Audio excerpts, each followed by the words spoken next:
This is episode 1 of Templetown by me, Tirzah MM Hawkins. I just feel like it's taking forever, I complain to my dearest friend, Emma Smith. We stand close together in the cozy kitchen of her apartment overlooking a quiet Boston back street. I stir the savory pot of stew on the cast iron wood stove while Emma chops a few fresh vegetables for a salad. The place is mostly tranquil, without the loud little voices of the Smiths' 2 children, Henry and Rachel, 8 and 6 years old, who have not arrived home from school yet. Our husbands are relaxing nearby, just across the hallway, in the Smiths' study, enjoying some well-deserved post-work relaxation in front of a warm fire and probably a little scotch. Emma reaches out and lovingly squeezes my arm. Daisy, my dear, you've only been married for what? Not quite 2 years yet? I look from the hypnotic steam rising from the stew into Emma's warm brown eyes and feel such a deep sense of gratitude for her. The Smiths have been our closest friends for nearly 3 years now. Jim and I met them at church during our courtship. Emma and I became fast friends almost from the day we met. Jim and Robert hadn't taken much longer. 18 months, I respond with a deep sigh that moves my shoulders up and down. I brush some stray blonde strands back behind my ear as I return to stirring the pot on the stove. The smell is tantalizing and makes my mouth water and my stomach grumble.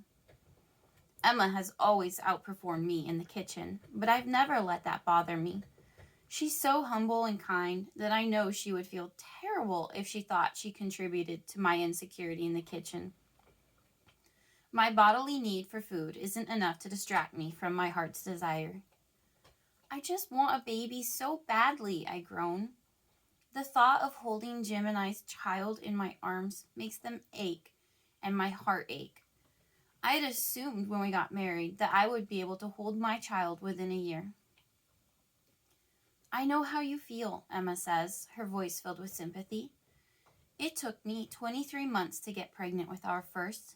And look how long it took for the third. Emma lovingly caresses her large, round, swollen belly. Oh, and he's awake now, she laughs. She takes my hand and places it on her belly. I am rewarded with a lively kick. I guess it hasn't been that long, I admit, as I gaze lovingly at the tummy, holding a perfect bundle of joy. Emma's children would never be less than perfect in my eyes.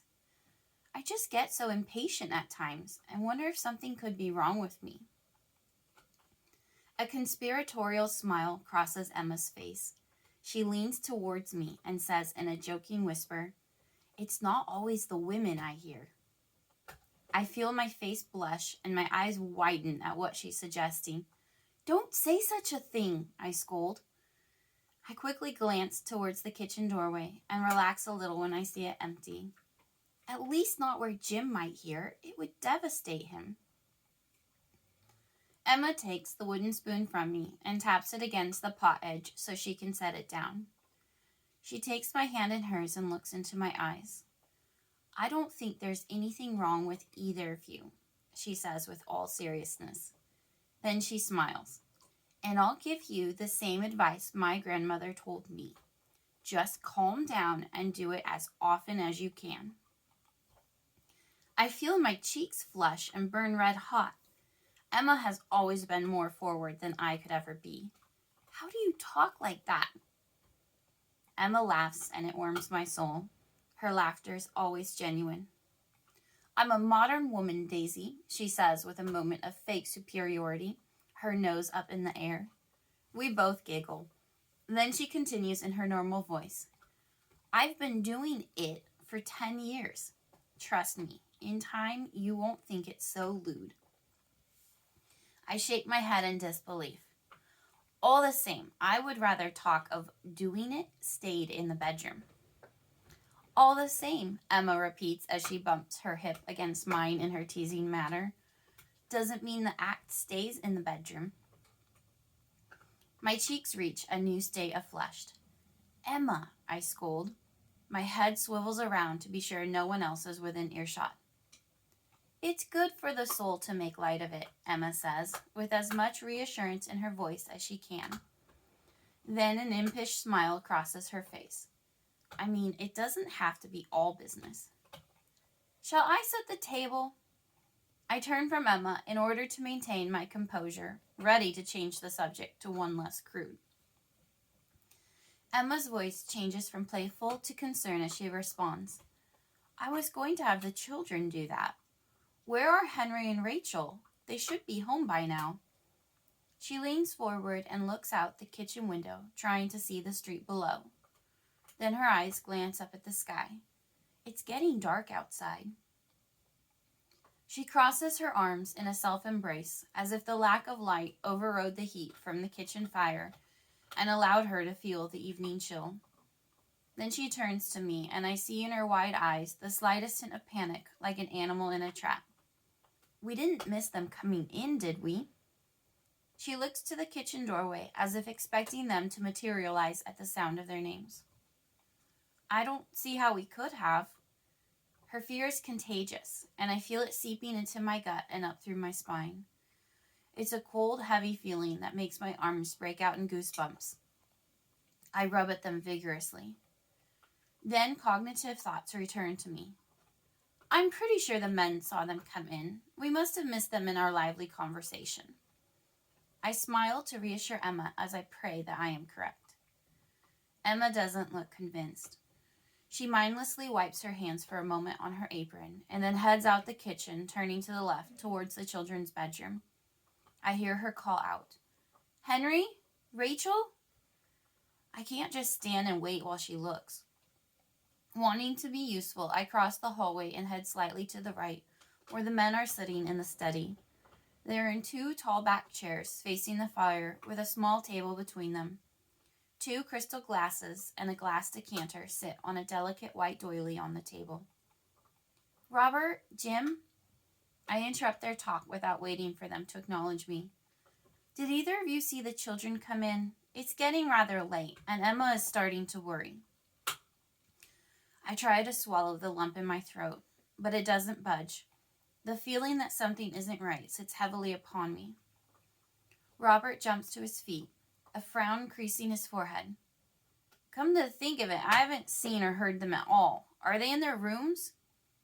He pushes by me into the hallway, nearly running into Emma as she returns from checking their rooms. She is twisting and wringing her fingers in such a fretfully vicious way that they are beet red, and I worry they may bleed. They aren't in their rooms, Robert. Her voice trembles in such a way that I wish to hold her, as if she were a small child who has awakened in the middle of the night to a nightmare. It's not like them, she begins, but her voice falters. It's not like Henry. Robert is already in his coat and reaching for his scarf. A hand touches my waist and gently squeezes as my husband Jim passes by me into the hallway to join Robert at the coat rack. I'll go with you, Jim says. Now dressed for the cold evening outdoors, Robert walks to his wife and holds her face in both his hands. I'm sure they're okay. His voice is steady and strong, but I wonder how much of that is for the benefit of Emma, who responds with a nod of agreement. I can't recall the children ever being this late. I'll alert the constable first thing so we can watch out for them, Robert continues. I'm sure Henry just didn't realize the time. Don't worry, I'll go find them. Emma nods in response to his words. Jim is now dressed for the crisp, cool air as well. He kisses my cheek before following Robert out of the apartment. Emma and I return to the kitchen to watch over dinner. I pull out a chair and guide her into it. Then I put the kettle on to make her some tea. The children will also probably want a hot beverage when they arrive home from the cold, I think. From behind me, I hear Emma fretting in a low voice. This is so not like Henry. He's always so responsible, especially when he has Rachel with him. I don't want to say what I am thinking out loud. It's those awful Irish. I can't help but wonder if Emma is thinking that as well. I pray that I'm wrong. Quite recently, Boston has been invaded by poor Irish farmers. The word is that Ireland is experiencing quite the potato famine.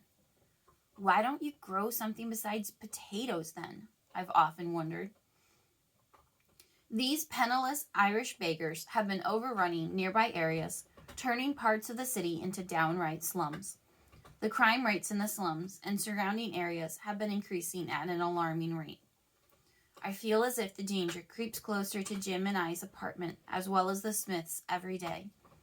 We only live a few blocks from each other. My worry isn't helping anything. I should be focusing on keeping my dear friend calm.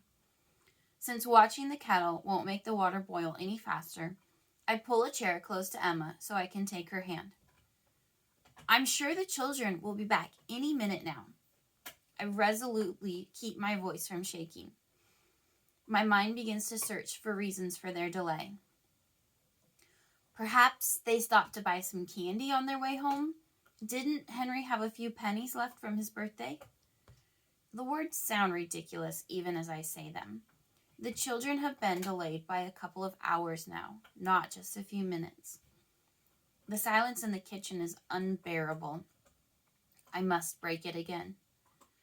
I'm sure they were playing with friends and didn't realize the time until it started getting dark. Maybe. Emma picks at her apron and looks no less worried than before. As if she heard a small noise outside, Emma alights and hurries to the window to look out and down. When she finds nothing encouraging there, she begins to slowly pace the narrow space by the window.